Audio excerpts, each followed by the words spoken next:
Good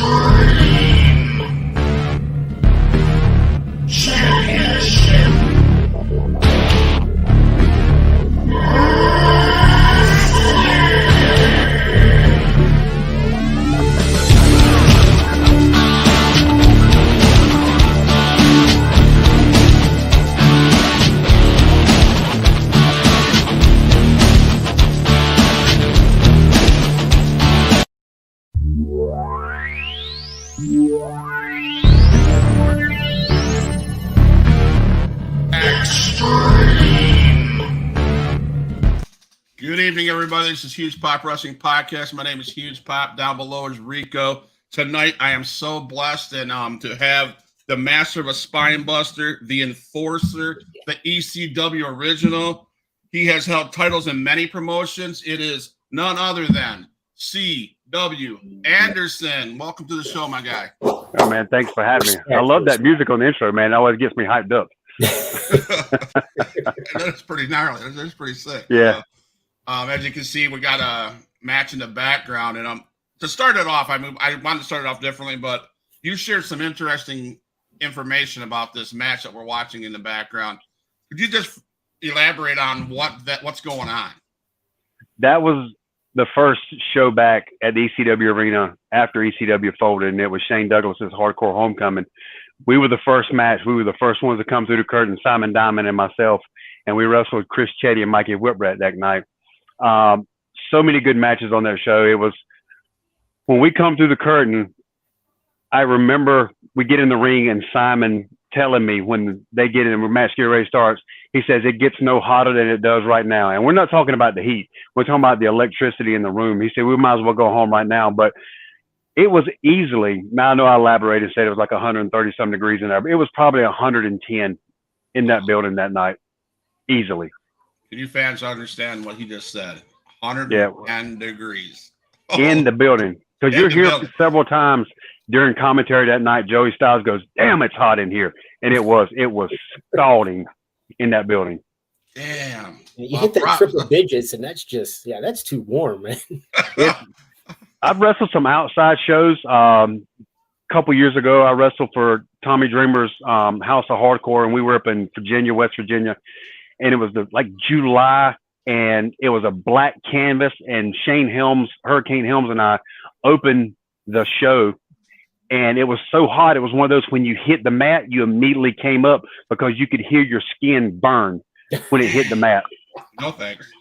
But it was that hot that night, man. But man, the electricity, our adrenaline was running through the roof. So when we got done, we're sitting in the back outside, pouring sweat, drinking a beer, trying to cool ourselves down. Yes, sir. I don't care if it's a warm beer, ice cold beer, man. I wouldn't care. Yes, it wouldn't have mattered. Water. That's right. Absolutely. So it's known that you were not a fan of wrestling when you were growing up. Can you explain how you hated it? Is there a reason why? I don't know. I'm 13, 14 at the time before I kind of fell in love with it. But before that, I was a Saturday Night Live guy. I watched Saturday Night Live. That was during the time of Eddie Murphy, Dan Aykroyd, those guys. And I wasn't a wrestling fan because everybody knows my baseball background that has followed me throughout the years. A great, whatever you want to call it, a baseball player. So I was more into baseball. But my little brother Kevin, he's 3 years younger than I. He was the wrestling fan. And NWA was hot in our area because we grew up right outside of Raleigh, North Carolina, and pretty much the same area I'm still at right now. And it was a July day, like July 4th or 5th, 1984 or 5. The match is on YouTube. And he, that Saturday morning, it came on Saturday morning, and he looked at me and he said, look, watch wrestling with me, but just one time. Just watch this one match. He said, if you don't like it, I'll never ask you again. This was the little brother looking up to the big brother. So I was like, okay, I'll sit down with you and watch it. So we sat down, and the match was the Rock and Roll Express versus Uncle Ivan Koloff, and Crusher Khrushchev. And it was the day the Rock and Roll Express won when Ricky victory rolled Ivan Koloff for the belt, and they won the belts. I think it was the first time they came into NWA when they won them. If my memory serves, I could be wrong. And I remember they went in and us jumping around. We're little kids. We're just jumping around because the Americans, the Rock and Roll Express, had just defeated the Russians, and I was hooked from there on out. About 14. Never 15. thought I would be. Yeah, I was 14, depending on the year, because I was born in 71. So I was possibly 13, 14, 15, somewhere along in there. All right. And I never thought I'd be into wrestling. I always thought baseball was going to be my career. I even did it when I was like 16 years old in a guy's backyard and had a ring and did it for like a few months. And my baseball coach made me stop. He's like, "You got a gift." He said, "You'll be going pro." He said, "You need to stop before you hurt yourself." Nice. So can we elaborate on your baseball career? Yeah. Are there any good? Did you go to college and play ball? Did you? I went to college I come out of high school. I had like Carolina, Duke. Who was the team from Florida? It was I think Florida State came up and scouted me.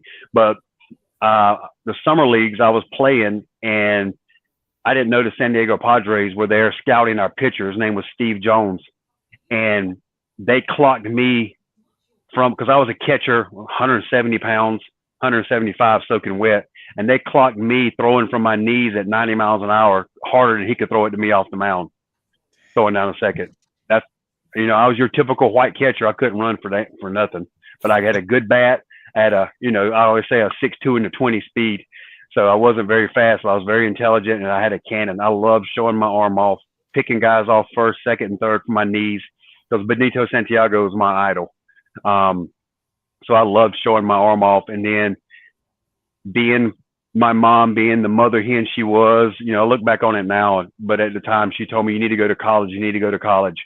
The pros will always be there." Hindsight 2020, I should have went to the pros because they wanted to sign me, send me to Arizona, and it was like $20,000 and a $2,000 signing bonus. You got to figure this is 1989, before the Latin explosions of catchers come through, because it was Tony Pena, it was Benito Santiago, and Sandy Alomar Jr. was his backup, and there wasn't really many other Latin catchers.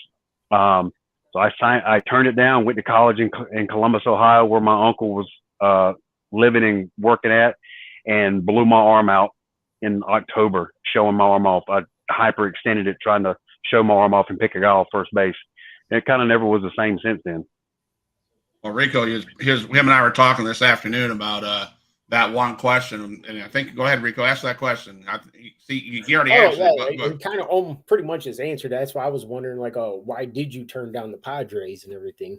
Yeah, it was. My mom said the money was crap, and again, I love her to death, but she is a very protective, don't go outside the bubble, stay around type person. She talked me out of it. I was a 17, 18-year-old kid that just didn't know. I mean, we barely went out of the county. We didn't travel or do anything like that. So I was listening. I was being the good son, listening to her. And it was, in a way, it was a huge mistake because I was a really good baseball player. And, I still had an arm all up until I stopped playing softball a few years ago. But nothing like I did before. I could stand at home plate and throw it over the left field fence on a line. I've actually broken people's fingers throwing the ball to the bases because I threw it so hard. The pitchers would always say they could never hurt anybody a baseball sizzle when I threw it because it had so much backspin. But again, if I'd have went the baseball route, we wouldn't be here talking today. I would have never been C.W. Anderson. I mean, it kind of give and take. I love the career I had in wrestling, but I always wondered what if with baseball. You follow baseball I was just still? about to say that. What if? But I mean, look what happened. I mean, you went down the wrestling path. The guy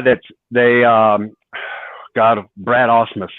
I can't remember if he was signed at the same time I was going to be signed or the year before or after, but I was a better catcher than he was, and he's in the Hall of Fame. And so I think that's where it kind of I've kind of kicked myself in the ass with that.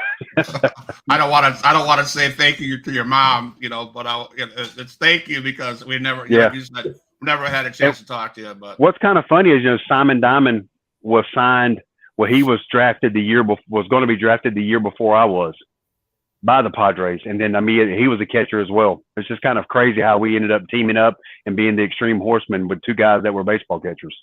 Nice. That is crazy. Yeah. So do you still follow baseball? No, man, I don't watch hardly any pro sports anymore. I kind of quit watching basketball after Jordan quit, because I'm a huge Michael Jordan fan. Jordan's the GOAT to me, because I grew up during his era. I watch a little bit. Basically watch football during the season just to have something to watch on Sundays. But I'd hardly watch any baseball, basketball. I watch a lot of golf because I like playing golf. Nice. Oh, so you and I would be enemies back in the day because I'm a big Detroit Pistons fan. So Joe absolutely. Newmark, Isaiah Thomas, born and raised in Detroit. They still talk. Isaiah Thomas still talking his hatred for Michael Jordan even nowadays. That's why I like watching the sports shows like Undisputed, which today was the last day of Undisputed with Shannon Sharp and Skip Bayless. Yeah. But I like watching shows like that. But I just, with work and wrestling on the weekends, I don't have time to sit down like I used to. Right. We got first, I'm just going to give respect to the chat. Hey, CW Anderson, you should come down and do a show for Pro Wrestling Extreme in Streator, Illinois. All they got to do is contact me, man. I'll go pretty much anywhere. Awesome. I am still busy today. I work for a company here in North Carolina called AML. They're the ones, if you've heard of WrestleCade, they're the ones that promote WrestleCade. And then my tag partner, Preston Quinn, he just started a new promotion a few months ago called Mid-Atlantic Territory Wrestling, where we're wrestling almost every weekend. He's got 6 or 7 companies up under him trying to bring back territory wrestling. And it's really old school stuff. I mean, he don't allow dives. He don't allow pass bys. He don't allow leg slaps, any of that stuff. It's a really old school type feel wrestling. And I mean, even now we got 20 something shows the rest of the year just with his company. Wow. So I'm still busy. Wow. And I will say this. I just recently, in the last year and a half, have became an indie wrestling fan because down here in Florida, I live in the Panhandle, and they have Adrian Whisper is the promoter, and he has XIW, Extreme Impact Wrestling, and I'm telling you what, watching an indie show compared to watching a AEW or WWE is not. They don't even compare, because in those indie shows, you guys go balls to the wall.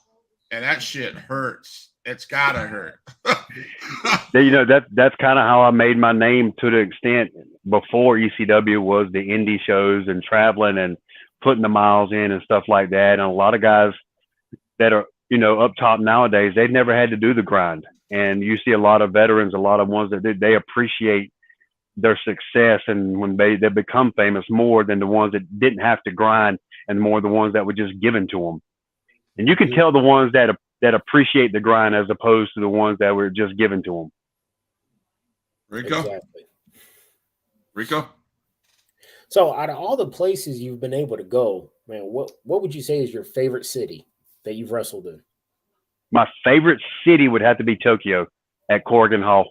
At one time they called me the king of Corrigan Hall. That was so popular there to an extent, the favorite gaijin.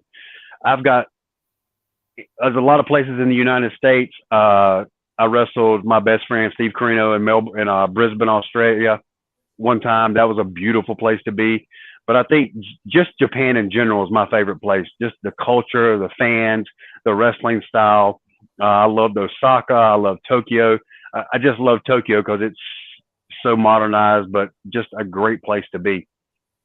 I think that because when you wrestle in Japan, I'm sorry guys, I didn't mean to interrupt, but when you wrestle in Japan, that style of wrestling, when I came through with Hashimoto and Masato Tanaka and Shinjiro Tani, when we were wrestling, it was more of a strong style. They were beating the hell out of us over there. It was, Samoa Joe got his start there, and then I think CM Punk came over for one tour with us before WWE signed him. But you get done wrestling there, and you feel like you've accomplished something because their style is so impactful. Nice. Gotcha. So you're from over in the Carolinas, in the Indies. Did you ever run across the Hardys and Joey Matthews and all those guys? We all started together. Okay. It was, from what I was told, we're the largest group to ever start together, to ever make it big. It was the Hardys, Joey Abs, Joey Matthews, Christian York, because they did a little, Joey Matthews was Joey Mercury. Christian York was in ECW with us. Lodi, Shane Helms, you had the Dups, Steve Carino, you had a few other guys as well that there was like 15 or 16 of us. We all started, we wrestled with Matt and Jess Omega promotion. And then Greg Mazoriak had a promotion called SCW in Raleigh that we all wrestled at and just switched back and forth. I think Steve and I were the only ones to get to ECW. Oh, and then you had Chili Willie, who was one of my students that came to ECW a little bit later.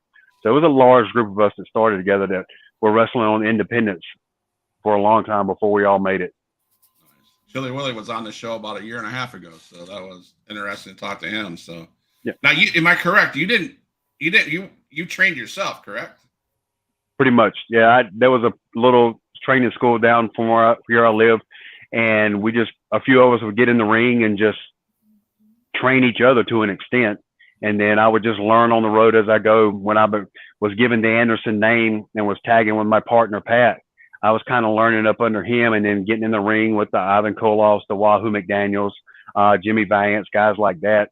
And then I learned early on to sit with those guys and ask them and, to teach me psychology if they had time to watch my match and any critiquing they could give me. And I didn't want them to tell me the things I did right. I wanted to tell them what I did wrong.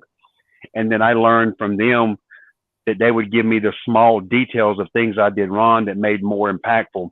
And then in 1998, when I went to the power plant and did that 3 days of hell, Sergeant Buddy Lee Parker and Mike Winter and Pez Watley, God rest his soul, turned a rough edge C.W. Anderson and made him into what got my job at ECW. They fine-tuned everything and made things make more sense and the less is more type deal. There you go. So we know the CW in your name. Well, where did the Anderson come from? Is that a family thing or? No, it was my very first show was December 4th of 1994, excuse me. And the guys that were wrestling on the show, the promoters, they put me under a hood and called me El Chico because they wanted me to mimic a Razor Ramon thing just to kind of get my feet wet. Well, there was two guys wrestling on the show, Pat and Rocky Anderson, that were given the Anderson name by Gene before Gene had passed away. And Rocky was probably about my age now, so he was retiring, and Pat was in his 30s, and Pat was looking somebody to tag with, so I kind of looked the bill. Even though I had a goatee, I looked more like Big Boss Man than I did an Anderson at the time because I had more hair than I do now, of course, but I had the goatee, and I looked like Big Boss Man. So Pat sat me down and got to talking to me and told me the spiel, would I like to be an Anderson? And growing up here, I always hated the Andersons and hated Ric Flair and, the Horseman deal. But I figured, what the hell? I said, yeah, sure, because I didn't know what I was going to be. So he said, I want you to be my partner. He said, we got to think of a 3-letter name for you because, I'm Pat, you got Ole and Arn. It just kind of goes with it. So for like 2 weeks, I was thinking of Ike and Cal. I mean, I couldn't come up with anything. So there was a guy that was a manager for the little local promotion. He was actually my baseball coach my entire life. His name was Randy Driver. And I said, Mr. Randy, I said, I can't come up with anything. I don't know what to call myself as an Anderson. He said, just use your initials and call yourself CW. And it just kind of stuck. So once I started calling myself CW Anderson, I was learning, you got to have some kind of hook, something people can remember you by. Well, I am a huge, if Steve Corino says I'm the blackest redneck you'll ever meet. So that's because I grew up I grew up on an all dirt road where I was the only white family. My best friend today is a black guy. And so he's the best man at my upcoming wedding. But so I was a huge hip hop and rap fan, but I was a big Tupac fan. So I saw Tupac's, one of his album covers where he's doing this. I think it was All Eyes on Me. So I saw this, and there was a guy called Tom Casati up in the northeastern part running around that was a wrestling manager, and he always come out and did this. So one day I just kind of put it together and got this, the CW hook. Nice. Awesome. I like it. I always tell people when once you see this, it's all downhill from there. That's all I got. So a rap fan, huh? What is Tupac your favorite? Eminem now, but it used to be Tupac By far. for a long time. But it's like I tell people I love Eminem just for the fact it doesn't have to do anything with his skin color. It's just the fact that his rhymes and his schemes make so much sense. And he said one time, and I tell people this in my wrestling seminars when you're just structuring your matches, Eminem finds two words that rhyme. He said, and the best part of being a rapper is taking those two words and intricately weaving the verses to make them match each other. And I tell people to use that scenario when coming up with their matches. Nice. So you mentioned seminars. How important are seminars to wrestlers, up and coming wrestlers, newbies, even seasoned wrestlers? Are those important things to do? Very important, especially nowadays, because there's so many people that think they're wrestlers, the weekend warriors, and they're getting people to get trained under them. They train people because other ones, guys don't know any better. And if you can do seminars for people that have been somewhere and done that, you go to a Dudley seminar, you go down in Texas to go to Booker T's, or come up here, you can get Dr. Tom Pritchard to do a seminar. I did a seminar with him where it was myself, my partner Preston Quinn, and Dr. Tom Pritchard, and we did an all weekend seminar. And my partner Preston and I were such huge tag team guys that when he started teaching tag team psychology, I mean, we were like little kids ourselves. We were learning. We've been doing this 30 years. But seminars from people that have been there, done that, and have a good reputation are very good, because there's people now, and y'all know you've heard them that are up top that says they don't think they can be taught anything by veterans, which is complete horseshit. If you don't think you can be taught anything, you need to sell your boots and go do something else, because you've learned everything in this business. I still learn things. I had Arn Anderson a few months ago in a match where I was tagging with Brock in a 6-man, and Arn took something that we were trying to figure out and made a small tweak to it that we just overlooked. It made the biggest difference, and it taught me so much just from a small tweak coming from Arn Anderson. And when he got done with it, I'm sitting here with the dumbfounded look, like, how in the hell did I not think of that? And because he's Arn Anderson, he's been there, done that, and that's why we learn from people like that. Right. Exactly. My brother, go ahead, Rico. Sorry. Oh no, I'm sorry. I was just, anything you do, you always learn. You constantly keep learning, no matter what you're doing in your life. You always keep learning. You have to get better, because one of my things that I want to do in this business is leave it better than I found it. And that's what I try to instill in guys now, because, Sergeant Buddy Lee Parker was so hard on me training to make me a better person and make me a better wrestler, that I want to do it the same guys, because I can tell these guys, I'm not your friend. I'm not going to put my hand on your back and pat you and tell you things okay, because if I tell you something in an aggressive way where I'm pissed off, if you go to do it again, you're going to have me in the back of your mind, because I still do things today. If I go to do it, Sergeant Buddy Lee Parker's in the back of my mind screaming at me. Why did you doing something that stupid? You know better. Not that everything's okay, because I'm the type of guy, I don't need a safe space or a therapy dog. I'm okay with that. Right. No, we talk all the time about how important, like, AEW has Arn Anderson in the back. People need to listen to him.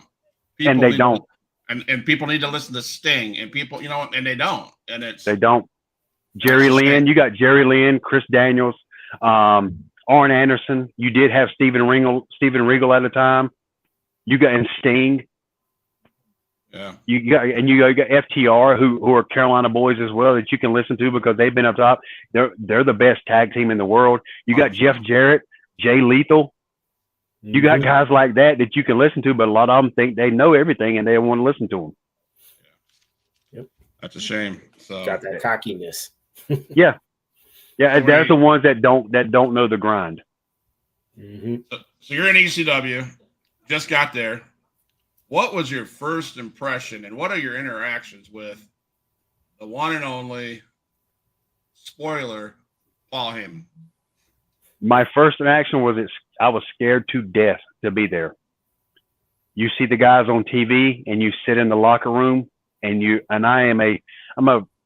even though my character CW Anderson is this badass, spit in your face, fight anybody, Chris Wright is a different person. I'm very quiet. I'm an introvert. I'm very awkward with a lot of things.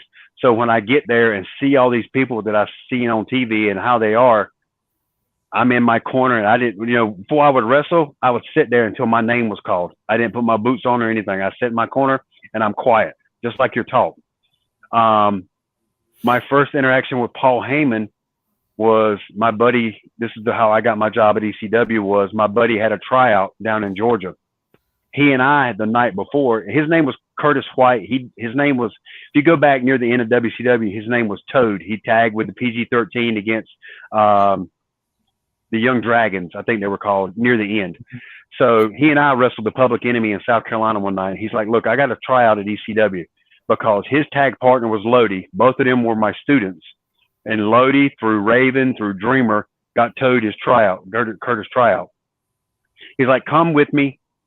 You know, if you can't get in the ring, at least you can, you know, politic, say hello. Carino's there, and me and Carino were friends from years ago here in the Carolinas. Simon Diamond, who was Lance Diamond at the time, was the same way. You can say hello to them and hang out. I didn't want to go. I had just started seeing this new girl. I was all about her, and he literally drugged me to the tryout. So I'm standing around the ring, saying hello, talking to Steve. Toad has his little tryout with Angel from the Baldies. He gets done. Nova's running the tryouts. Nova leans to the ropes and looks at me and goes, Chris, do you have your gear? I'm like, yeah, it's in the car. He goes, well, run and get it real quick. So I run, throw my gear on. I get in the ring, and he puts me in the ring with Simon Diamond. And we run a little 5-minute spot match, get done. Simon or Nova tells me, you know, I got really good timing, chemistry, blah, blah, blah. I get out, and I hear somebody sitting in the bleachers scream at Bill Alfonso to get the ball guy back in the ring. Fonzie looks at me and goes, Daddy, he wants you back in the ring. I'm like, who? It's Paul Heyman sitting with the Dudleys and Taz. And they throw me back in the ring for like the next hour, and it felt like 2 hours. I'm in there. They're throwing different guys at me, running spots, doing different things. The tryouts are over with. I go in the back to get cleaned up. They're starting to let people in. And I still remember this like it's a flat burned in my brain. I'm at the sink. I'm spitting up blood from where I bumped and hit the turnbuckle so hard. The door opens to my left, and in walks Paul Heyman. Hat, long black vest on, trench coat on. Walks right up to me and sticks his hand out and goes, hey, I'm Paul Heyman. It's nice to meet you. I dry my hand off. I said, hey, Paul, I'm Chris Wright. It's an honor, sir. He starts asking me, he says, you know, where are you? He says, where are you wrestling at? How long you been wrestling? Blah, blah, blah. I said, well, I'm at the power plant in Atlanta. I said, he said, do you have a contract there? And I was like, no, sir. They told me literally like a few weeks before they didn't think I had the skills to be at WCW, that I didn't have the talent. He said, well, who do you wrestle as? What's your wrestling name? I said, C.W. Anderson. He goes, I knew it. In classic Paul voice, he says, you look like an Anderson. You had the left punch-like arm, the spine buster. And he says, don't leave before I speak to you. He says, you're more than welcome to hang out backstage. I said, I appreciate that, sir. So the show's about getting ready to start. Jim Molyneux comes up to me and goes, are you CW? I said, yes, sir. He said, Paul wants to see you in the back. So I go back there. I go in the dressing room. He's sitting there with Vito LaGrassa, Skull Von Crush, Danny Dorn, and Roadkill. He introduces me to them. He says, you're tagging with Vito. Your third match. Welcome to ECW. Dang. There you go. I got my match. I got a match there, and we were in the Carolinas next week, and I drove there, and then I drove to Florida the week after that, and that's kind of how I got my start with ECW. So was your relationship with Paul Heyman always that good? And yes, during the entire time at ECW, it was like my very first match, or excuse me, not that first match, but the second or third match I was in, he put me over, which I got heat with Bubba Dudley because of that, because nobody goes over in their first matches at ECW. And I later ended up having to do a promo with them, and Balls hit me with a chair shot as kind of a hazing receipt for going over. I'll find that out later. And Paul was always big on me. A few weeks later, I'm in Winston-Salem, North Carolina, and I do a super kick, and I'm dancing around with one leg up like Karate Kid style. And after the match, I'm walking back, and Bubba grabs me and jacks me up in the corner and tells me, he says, you're a fucking heel. He said, you need to start acting like one. He said, you're Paul's flavor of the month, and for some reason, he's big on you. So start acting like a fucking heel. He said, are we clear? And I was like, yes, sir.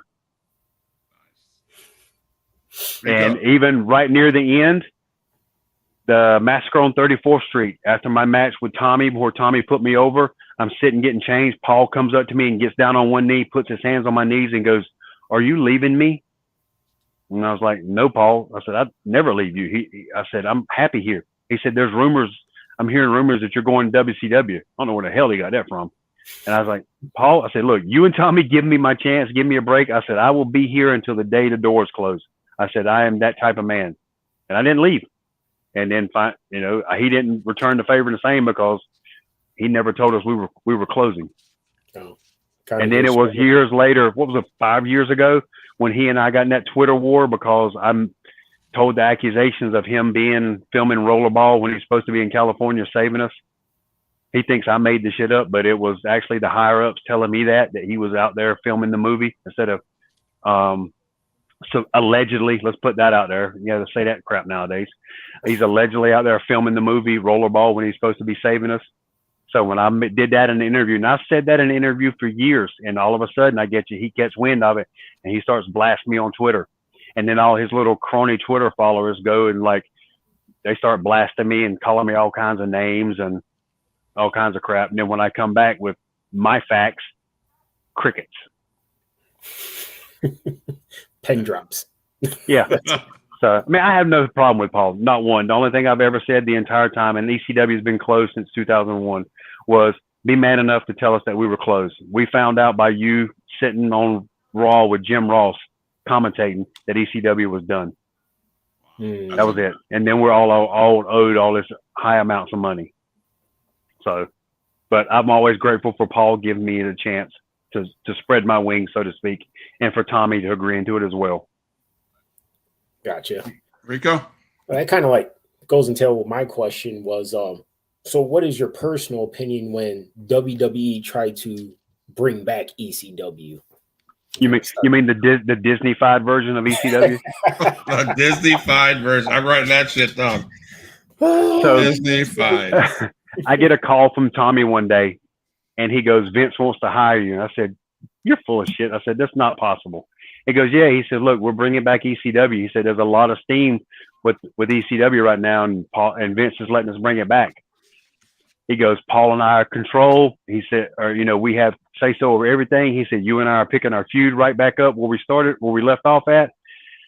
He says, you just got to say you're signed. I said, so I don't have to go to Ohio Valley? He goes, nope. I said, and you and Paul have complete control, no Vince. He said, yeah.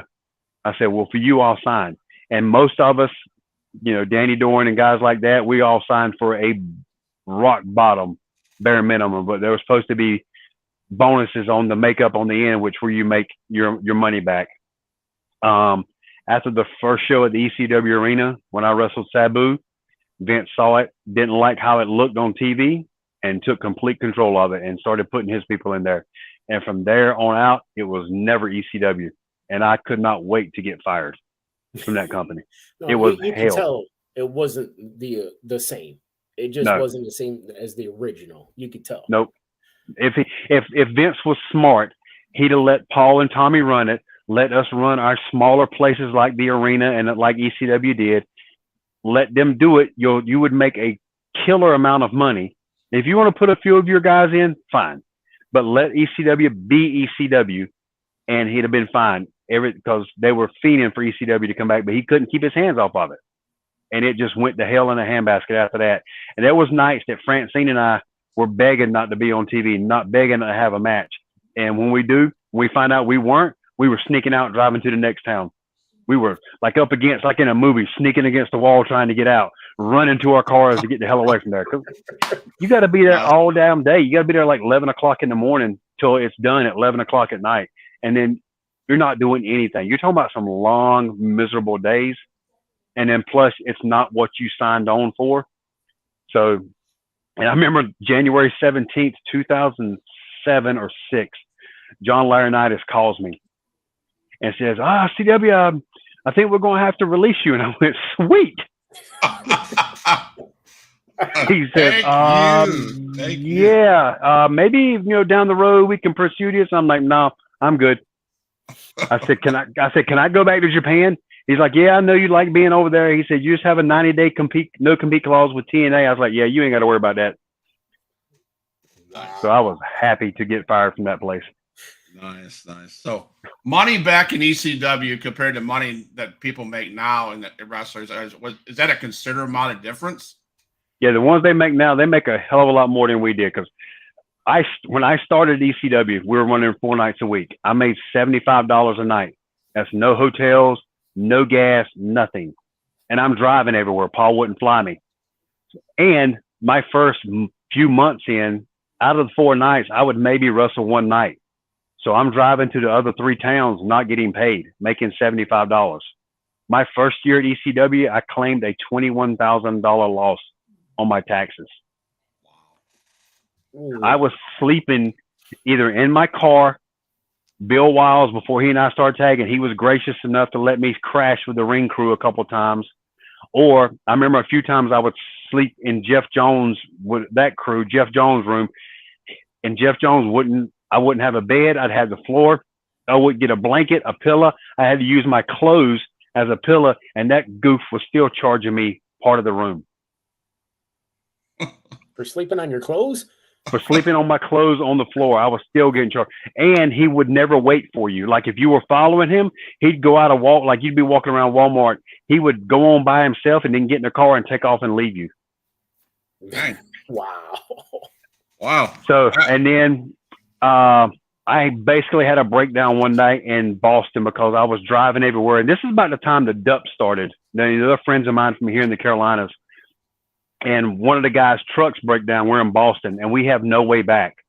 We had to go rent a car that cost us extra money that we didn't have.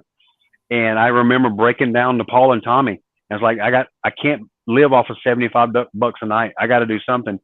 And they ended up pushing me to $200 a night. Then we got pushed back to 2 nights of wrestling. So I was only making $400 a week. And that's when I started wrestling RVD, Carino, Tommy Dreamer, Jerry Lynn, who are making in the thousands a night. And I'm only making $200 a night. And I'm wrestling those guys, putting them over. Mm-hmm. And then I was not making any money at ECW. I remember the video games came out. We had to sign a release saying we wouldn't ask for royalties for the video game. Jeez. And I never got paid for my I Quit match. I never got paid for that. I think all the money went back to RVD. If I remember what I called, because he was owed like 10 grand or something, and all the money went to him to come back for that match. So would it be I safe think that's what it is. Would it be safe to say ECW still owes you money then for your? Oh yeah. Wow. Yeah. I got whatever it's called when they file bankruptcy. I got that, and I got like I was gonna get a percentage if I signed it and sent it back. It was like a low percentage, and it was gonna be like $500. I was like, the hell with it. I didn't even sign it. It won't even worth it. Wow. Rico. All right, so I love that and I respect that, man. Like that's for everybody listening. I'm not knocking anybody else who gets it easy, but I'm saying I love people who grind it out, who sleep in their cars, who go into truck stops and take showers and they work so hard. It's like I think they just appreciate it more. We do. We were sleeping 6 guys to a room. It was me and Jack Victory, Steve Carino. Okay, our normal traveling clique was me and Carino, Jack Victory, and Louis Dangerously, and then Francine and Tommy were in another car. But in my 4 was sleeping in the room. Jack and Lou got the bed because they were the veterans. Carino couldn't sleep on the cot, so he was sleeping up under the sink. Our ECW champion was sleeping under the sink. And there was a lot of nights in the beginning, there were 6 guys to our room before we go to a pay-per-view. And, you know, they always make the rise and fall of ECW, but if you notice, most of the ones that they had commentate on that or talk about it were the ones that were taken care of. Not the ones like myself, Danny Doran, Roadkill, Chris Chetty, the people that, and Francine, the ones like that weren't taken care of. They didn't hear from our side of it. Wow. The ones that were left behind. Wow. So you mentioned pay-per-view. What was it? How did it feel in your career at that point where you finally got that call to do the pay-per-view? The first one was a dark match, even though I did run in to save, I think, Lita or, you know, Miss Congeniality, and New Jack came in and melted a football game over my head. That was my first interaction. But my very first pay-per-view was Guilty as Charged 2000, and I was supposed to be the dark match against Mikey Whipwreck. And Tommy comes up to me an hour or so before the pay-per-view starts and goes, CW, you and Mikey are first. I'm like, yeah, I know. We're first dark. He goes, no, you're first live. And holy hell. I was nervous. I couldn't get still. I was shaking. And Joey Styles looks at me and goes, "What is wrong with you?" And I said, "I'm getting ready to go live on pay-per-view. It's my first pay-per-view ever." He said, "CW, you and Rob Van Dam tore the house down in Chicago on TV in front of more people that are going to watch this pay-per-view." He says, "Just relax and be you, man. You'll be fine." So I went out. That was my match where I beat Mikey. But my first one, the dark match, I remember before I went out, Dreamer come by and grabbed my arm and jerked me to the side. And he goes, "You're getting this match tonight, not because you're my friend." He said, "Because you are a hell of a worker." He said, "I want you to go out there tonight and I want you to try and steal this damn show so you can take this match and stick it up the ass of those guys at WCW that told you you weren't shit and weren't going to make it in that company." He said, "Can you do that for me?" I was like, "I'll damn sure try." Awesome, man. Awesome. There you go. That's good stuff. Rico, you got anything? Yeah, sorry.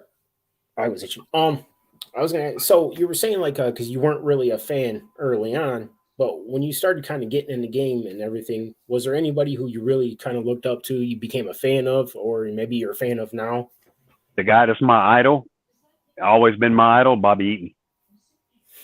You don't get any better than that. I wanted to be Bobby Eaton so bad.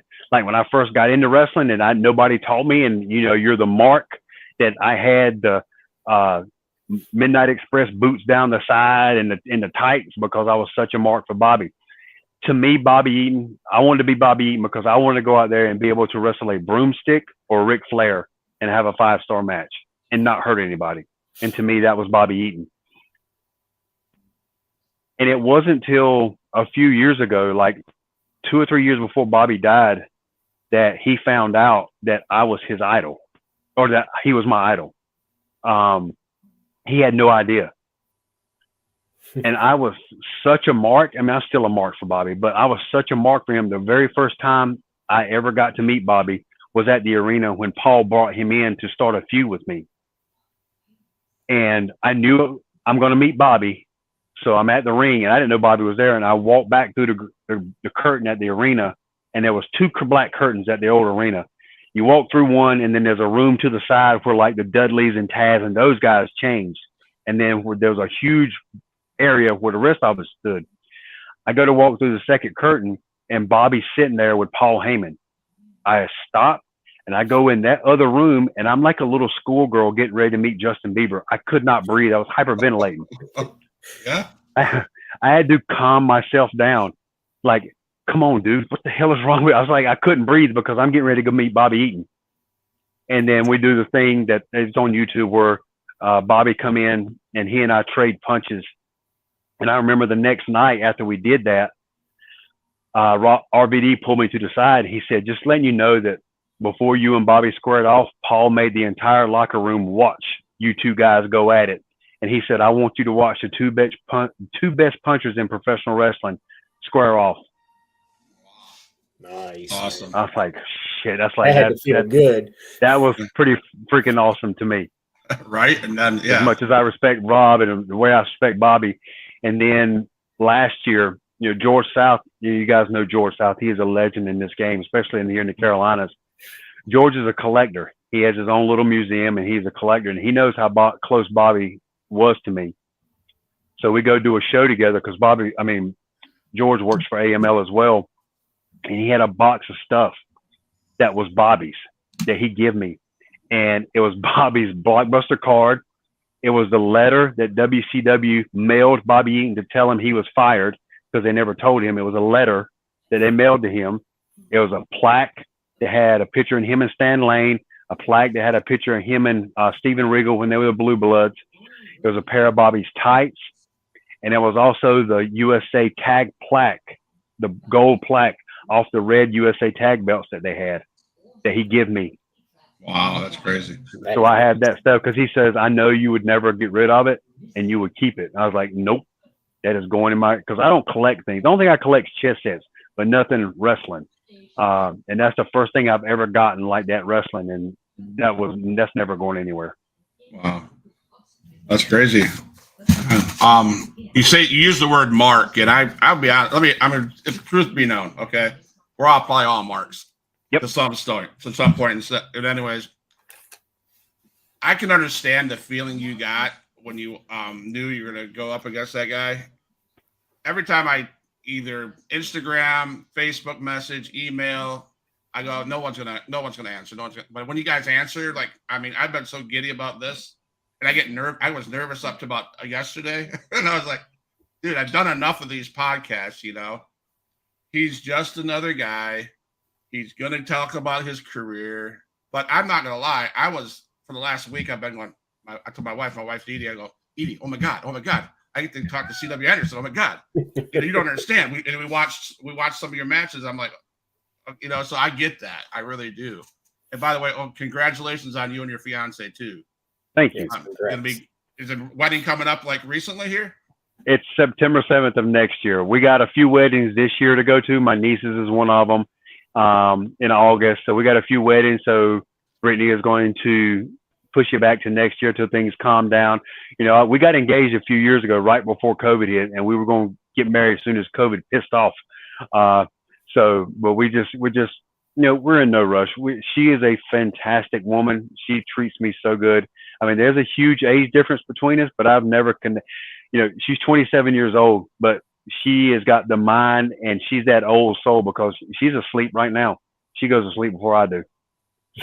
Nice. There you go. If she was a normal 27-year-old, I wouldn't be with her because I can't hang. And I get the part of being a mark and being kind of giddy to some extent. The first time I wrestled Dusty Rhodes, it was in a bull rope match for his promotion. On the outside, I'm CW Anderson. They're strapping the bull rope to us, and I'm big bad CW Anderson about to whoop Dusty Rhodes' ass. On the inside, I'm 12-year-old Chris Wright going, holy shit, I'm wrestling Dusty Rhodes.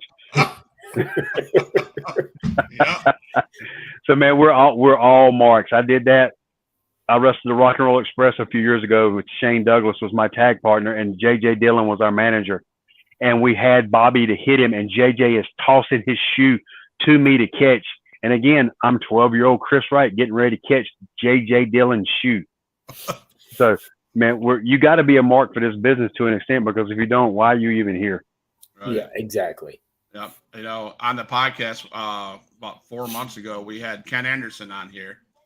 What a great guy, man. What a great guy. Amazing. And my brother, he marked out so bad that the way we got him to come on the podcast is my brother was like 2 months in a row would do this Ken Anderson gimmick where he'd, drop the mic and do Mr., whatever. So we had an Anderson off.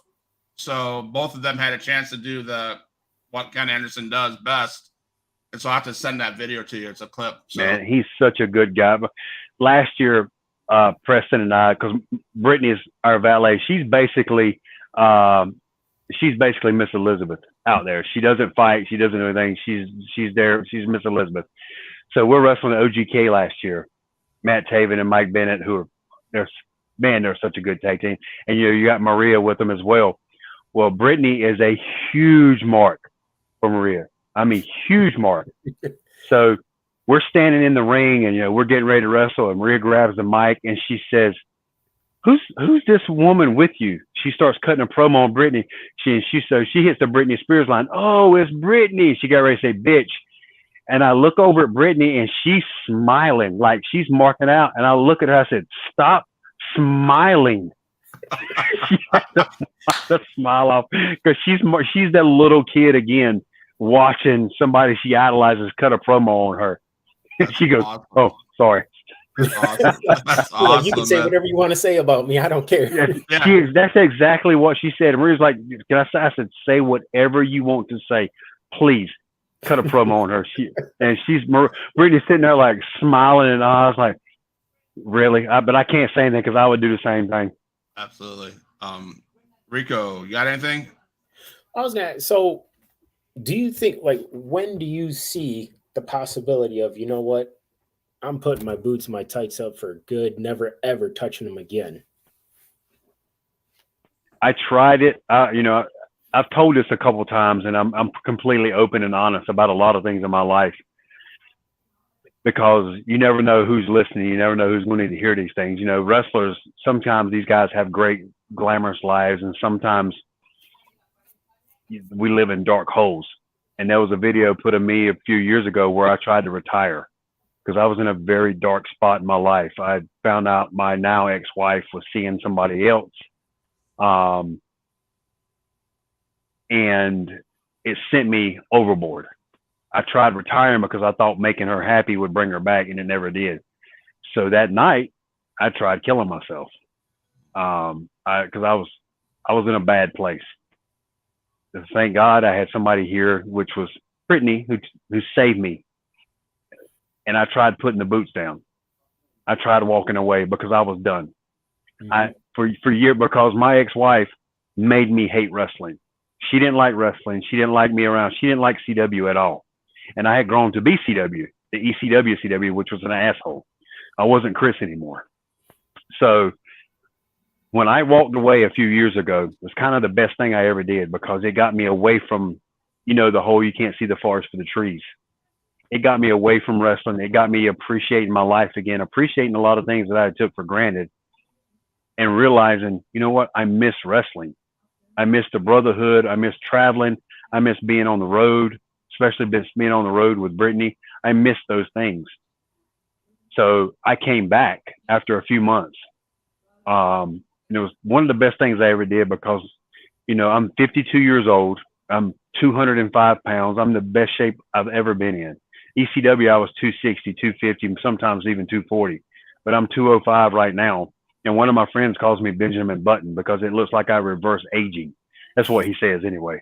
But I know it's kind of a long way to get your question, Rico, but I don't know. I mean, George South's in his 60s. He's still wrestling. Ricky Morton's still wrestling. It's something we just can't walk away from. I can't walk away from because it's been such a huge part of my life for 30 years. And I love the wrestling part, but I also love the people I get to see on the weekends too, my second family. When I was at ECW, I would always tell my mom, hey, it's time to go to work. I would kiss her bye and tell her I'm going to work, go to wrestle. She's like, you're not going to wrestle. You're going to see your second family.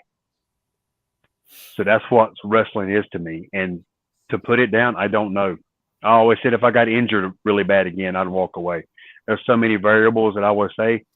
I blew my back out at Hardcore Homecoming wrestling Spike Dudley, and I couldn't walk. I was in a bed for 28 days. And I said if I could ever walk again, I wouldn't wrestle. That was 2005. And here it is, 2023, and I'm still wrestling. Boy, I want you to continue on much further down the road. Thank you for that story. Thank you for as long as I can still wrestle and still put out CW Anderson and still be that person as far as in the ring, I'm still going to perform. When I stop giving that what people used to see of CW, I think it's time to walk away because I'm doing myself a disservice and I'm doing the fans a disservice. I don't want to be that veteran that lollipops his way through a match and they're looking at him like, man, that ain't the CW I used to know. Right. Well, thank you for sharing that story and thank you for opening up that part of your life that it could be uncomfortable. I appreciate it. I know Rick and I appreciate it. All right, sorry, you went through that. I'm glad everything you stayed with us because we get to see you. Yep, it's one of those. They say rock bottom's a college education. They got so many sayings for everything you go through, and once you go through these things, you learn to appreciate. And when people always ask me how's your day going? I say, you know what? I woke up on the right side of the dirt, so anything after that's a plus. I love that saying. Everything's So I have a bunch of names that I'm not because we touched on a lot of the names that I had written down, but one of my favorite ECW wrestlers was Raven. WCW wrestler was Raven. Did you ever have any run-ins with him? Did you experience any time with him?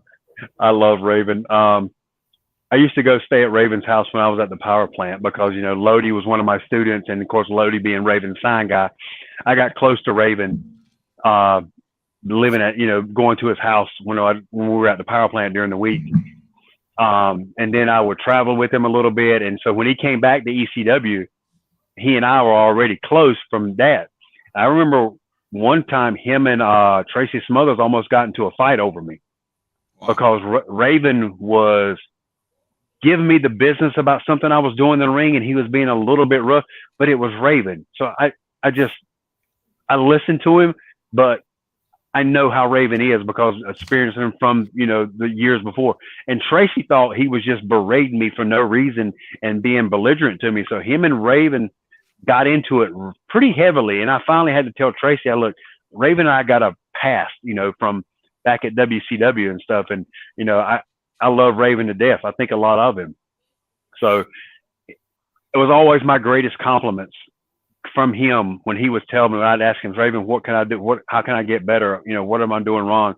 He's like, CW, you're doing everything perfect, man. He said, I tell you if you were, he said, but it's always a pleasure working with you. Wow, so coming from Raven, because Raven is a freaking genius in and out of the ring. And that's a huge compliment coming from him. I loved it. I loved watching him. He was just one sick dude. And I mean, all his mind, you could tell he had a mind for this business. He does. He was very, very, everything he did was very awesome. It made everything he did made sense and was for a point. Yeah. Yeah. Rico. I was just remembering back in the day, I was always WWF before it was WWE. And I never actually watched ECW yet. And it was right when you guys started. And my brother, we were doing the backyard wrestling. And he did this moonsault, and then he points to the sky like Sabu. And I was like, what in the world are you doing, man?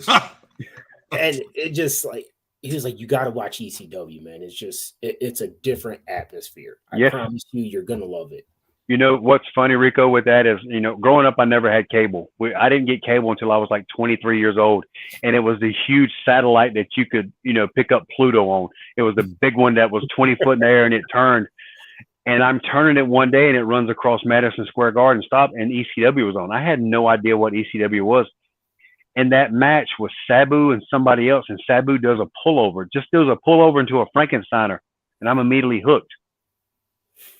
And I was such a Sabu mark coming up watching him. I even got one of his videos from RF Video that had the table signed by Sabu, and didn't find out till I got to ECW that Rob Feinstein signed some of them as well. So he smarted me up with that. And the first time I wrestled Sabu, that's on the network as well. I am running from him because I'm scared to death of him. I was scared to death of Sabu in the ring my very first match. After that, I loved wrestling with him. Awesome. Yeah. I've heard he's pretty great guy right there, man. He is awesome. And after, Sabu doesn't respect you until he wrestles you. That was just the way he was brought up. And that night in New Orleans, he wanted to wrestle Bill Wiles because him and Bill were friends. He runs off, asks Paul, can he wrestle Bill? He comes back and says, CW, it's me and you. Oh, shit. I get in the ring. You see me run from him. And the first we lock up, I'm so scared. When we lock up and break, I don't protect myself, and he punches me in the face and tells me never to do it again. Got it. I learned from there. And after that, when we came in the back, he said, I'll wrestle you any day of the week. He said, you don't hurt me. He said, we have a good match. So, yeah. But I really think a lot of Sabu. So, Pop, if you don't mind me, I want to ask him, who was the toughest or the hardest hitter in ECW? You get hit and you're like, man, wow. Dangerous was Mike Awesome. He's a freaking goof, or was a goof. The hardest hitter, Masato Tanaka. I never wrestled him at ECW, but we got to wrestle in Japan a lot. And he made my world go white one night. He knocked me out, but he hits hard. But Mike Awesome hit hard, but he was unsafe. There's a difference. There's a complete difference. I mean, Balls hit hard with his chair shots, but it was safe. Axel was the same way. Mike Awesome was just dangerous. And also Mike Awesome you get in the ring with him. The first time I got in the ring with him, I'm 4 months at ECW, and we call the match, and we get in, and I lock up with him, and he had forgotten everything. I'm like, dude, you're our ECW World Heavyweight Champ. I'm calling the match. It's a little bit backwards here. I have a quick story about Mike Awesome, why I have so much heat with him. Was years later, we're in Japan. This is early 2000s, and he's brought in for those Hustle pay-per-views. And we see him. It's myself, Steve Carino, Low Key, and Spanky, Brian Kendrick. We're in Tokyo, Roppongi, which is Times Square, Roppongi. We see Mike Awesome. It's 2:00 in the morning. He's walking towards us. He's got sunglasses on. He walks up to us. Now, mind you, I wrestled Mike Awesome a dozen times at ECW. We were together at MLW, so he knows who I am. He walks up, Steve Corino, man, because he's blazed out of his mind. What's up, man? Big high five, big dap, big squeeze. Low-key, man, what's going on, brother? It's good to see you. He'd never met Spanky before in his life. Spanky, man, I've never met you. I've heard such great things about you. So good to meet you, brother. And he looks at me and goes, hey, man. And Corino leans up and goes, he don't know who you are. And I go, Mike, it's CW, man. CW Anderson. Yeah, man. What? Hey, what's going on? He had no clue who I was.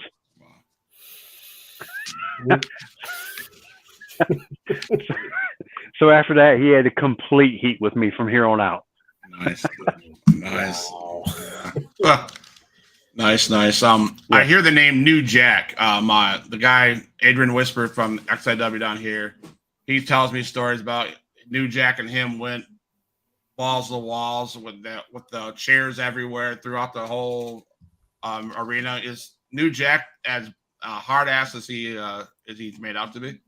If you cross him, but a lot of people knew this, that me and Jack were like this.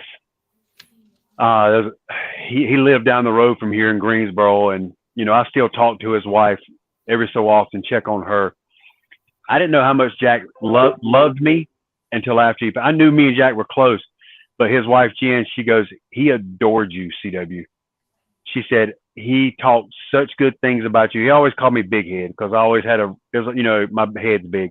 He always called me Big Head, but he loved me to death, and I loved him. The day I found out he was gone, Mike Keener messaged me one day and said, hey, we lost Jack. I said, lost him where? And he said, Jack. He didn't say New Jack or Jack Victory. He said, New Jack. He said, he died. I broke down on it still hurts. I broke down on my couch crying because Jack and I were so close. He would always come to AML and hang out with us. He would always come to these little local shows. We talk every week. He'd text me. The last text he sent to me, he wanted to make sure I'd finished his book.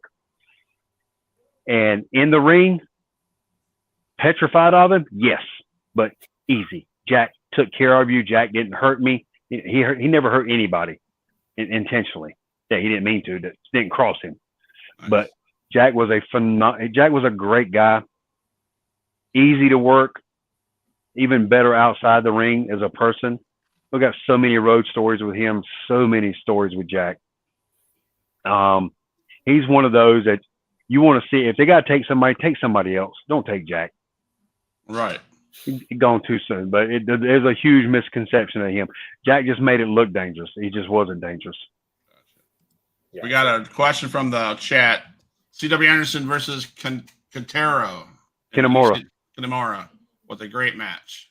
Thank you. Okay, it was White Plains, New York. He was the first Japanese guy I ever wrestled. And Kinemura kayfabed me on English. He speaks perfect English. But he actually had Tajiri translate the match for us. It wasn't until I got to Japan and started working with him over there at 01 that I found out that Kinemura spoke perfect English. Nice. Man, there's so much we could talk about. I want to respect your time, though. So you're good, man. If we can always do a part 2 if you got a few more things. We're good. Okay, because I have down here good road stories, good rib stories. I mean, we need to come back to touch on those. I'm sure you got lots of good road stories. There's rib stories upon rib stories with that. So let's make a deal. Let's make a deal. You share one of them, and then okay. 3 or 4 months down the road, I'll hit you up. We'll redo it. We'll call it CW Anderson Road and Ribs. I got two road stories. One involves New Jack, and one involves Dreamer and Francine. I'll tell you those two. The one with Jack's kind of quick. Jack got hurt somewhere. We were somewhere in Missouri and we're driving to St. Louis. So Jack wanted me to drive him to St. Louis because he couldn't drive. If you've ever been around St. Louis, around that area, it's nothing but fields and corn. It's flat for miles upon miles, and it's middle of the night. And I've been driving felt like hours, and Jack was passed out. We're in a Mitsubishi Eclipse. So we are crammed in this damn car. He's passed out, and off, it seems like hundreds of feet, I see this huge, had to be a 30-foot cross just burning. There was a huge KKK cross burning. what the hell? I look over and I like pop Jack on the arm. I said, Jack, wake up. Jack, wake up. He comes to, I said, I point. I said, Jack, what do you think about that? He looks and goes, keep driving, CW. Keep driving. And passes back out. And we're in Applebee's one day going to a show, and I'm still early in my traveling clique, and it's me and Lou and Jack and Steve Carino and Franny and Dreamer sitting in Applebee's. And I'm really quiet. I have not said a word. Like the whole time I'm to myself. We order our food, and I think I ordered like a rib basket with rice or something like that. It was like little ribs and rice, something simple. It takes them 45 to 50 minutes to bring our food out. Wow. They finally, that's my computer, by the way, closing now. They finally bring our food out. They put everybody's down, and she gets to me and dumps my food right in front of me on the floor. Francine says it looked like I'm a kid that just found out there's no Santa Claus. Oh, no. I'm looking at my food, and this is 260 pounds, CW, so my ass is hungry. I hadn't ate all day. And she gets down on her knees, and she looks up at me, and she goes, I am so sorry. I've been having a really bad day. And I scream, no fucking shit. I scream at her, which coming from this quiet church mouse, they start laughing and turn away. And she goes, I can bring some more out. It only takes 5 minutes. I can bring rice out. It only takes 5 minutes. I said, no, you fucking can't, because this took 50 minutes. I said, just give him my fucking chicken wings and just leave me alone. I berate this poor girl. I felt like such an ass afterwards, but I'm sitting there and I'm pissed off just eating my chicken wings with them laughing their ass off at me because I scream at this girl. It's like they didn't never heard this coming from me. That's awesome, man. That's just two of them. That is awesome. So can we make that happen, CW? Man, you let me know, man. I'm here for you guys. We'll get more stories. All right. Appreciate it, man. Yeah. Have anything in closing, Rico? No, I just appreciate your time and just thank you for the stories. And I can't wait, a couple months down the road if we can get you again. Yeah, man. That'd be an honor, guys. Look, thank y'all for having me. Sometimes I get a little long-winded. There's a lot of stories. There's a lot of stuff I delve into. But I appreciate everybody that watching this is going to watch this all my years. You can find me through social media, ECW Anderson's everything. I always answer. It might take me a day, but I always answer everybody. And I try to keep everything 100% and keep it real, whether you like it or you don't. That's on you. But I appreciate every one of my fans and people that hated me and the people that listen to it, because without you guys and without the fans, there's no CW. No, we really appreciate you being 100% real too. Yeah, thank you. You were probably as real as anybody has ever been on the show. And so what promotions before you go? What promotion can people find you? And what states are those in?